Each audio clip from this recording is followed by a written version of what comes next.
Buongiorno e ben ritrovati con l'informazione flash di New Sicilia. Di seguito i titoli più importanti della mattina. In apertura la politica con le parole di Schifani durante un evento di ieri a Mondello. Chi non è all'altezza di risolvere i problemi farebbe meglio a tornarsene a casa, con me non ci saranno più poltrone di comodo.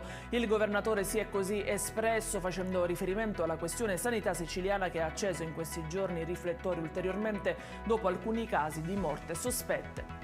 La cronaca dal Nisseno con la denuncia del figlio di Claudio Volpe, un uomo di 72 anni ricoverato in ospedale il 30 dicembre e deceduto il 2 gennaio. Era ospite della casa di riposo Santa Chiara, struttura sequestrata dai carabinieri dopo l'arresto di 9 persone accusate di maltrattamenti sugli anziani e sequestro di persona.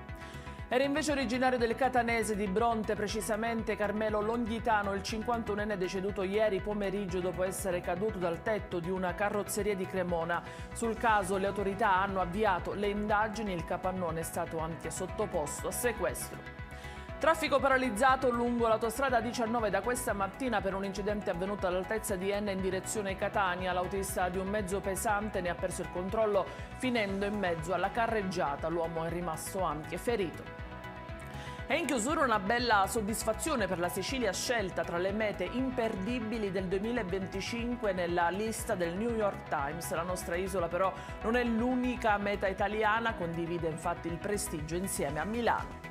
Ed è tutto per queste edizioni. Io vi ricordo come sempre che i dettagli su queste notizie li trovate sul nostro sito www.newsicilia.it e sui nostri canali social. Grazie per averci seguito, vi ricordo l'appuntamento più tardi alle 19:30 con nuovi aggiornamenti. Arrivederci e buona giornata.